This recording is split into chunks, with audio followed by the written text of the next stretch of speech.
पिछली क्लास में हमने ये देखा था कि पावर आईसी को हम कैसे चेक कर सकते हैं। ठीक है, ये पावर आईसी जब ओके होती है तो एक पियोन रीसेट निकाल देती है और उस पर हम 1.8 वोल्ट चेक कर लेते हैं। तो एक टेस्ट पॉइंट के थ्रू आइडिया ले लेते हैं कि पावर आईसी इज़ वर्किंग और नॉट, और नहीं तो पावर आईसी की बक कॉइल्स पर शॉर्टिंग वगैरह चेक करके और आउटपुट वोल्टेज वगैरह देख करके हम आइडिया ले लेते हैं कि पावर आईसी काम कर रही है कि नहीं कर रही है। ठीक है, तो इस क्लास में हम ये देखेंगे, जब हमें पियोन रीसेट मिल जाता है तो हम चेक करना पड़ता है सीपीयू। तो ये भी एक पीएस होल्ड नाम का आउटपुट करता है। अगर ये ओके होता है तो यहाँ पर 1.8 वोल्ट मिल जाता है जहाँ भी पीएस होल्ड का पॉइंट होता है।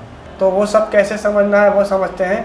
चार्जिंग आईसी जब पावर आईसी को करंट देती है तो ये पियोन रीसेट बना देती है। ठीक है, फिर जब ये ओके होगी तो पियोन रीसेट निकलेगा, फिर ये सीपीयू को जाएगा। तो फिर सीपीयू अगर ओके होगा तो ये भी एक पॉइंट पर वोल्ट निकालेगा जिसका नाम होगा पीएस होल्ड। तो अगर हम इस टीपी पर 1.8 वोल्ट नाप लेंगे तो हमें आइडिया हो जाएगा कि सीपीयू इज़ वर्किंग वेल। अगर पियोन रीसेट मिल गया और ये नहीं मिला तो हम समझेंगे कि पावर से प्रॉब्लम नहीं है, सीपीयू पर या एमएमसी पर काम करना है। और अगर ये भी मिल गया और ये भी मिल गया तो हमें फिर एमएमसी पर काम करना होगा।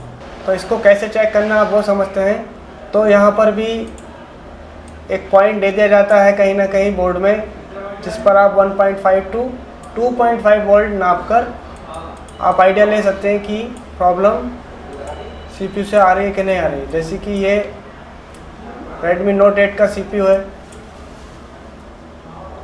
तो इसमें जो पॉइंट इसमें दिखाया गया है वो ये एक पॉइंट है, रजिस्टर है, यहाँ पर वोल्ट मिलेगा तो सीपीयू आप समझिए कि ओके है। फिलहाल हम क्वालकॉम का सीपीयू का चेकिंग समझेंगे। जब ये ओके होगा, इसको सप्लाइयाँ बिल्कुल ओके मिल रही होंगी, तो ये पीएस होल्ड के नाम से एक 1.8 वोल्ट आउटपुट करेगा। अगर ये वो आउटपुट हमें मिल रहा है तो हम समझेंगे कि सीपीयू इज़ वर्किंग।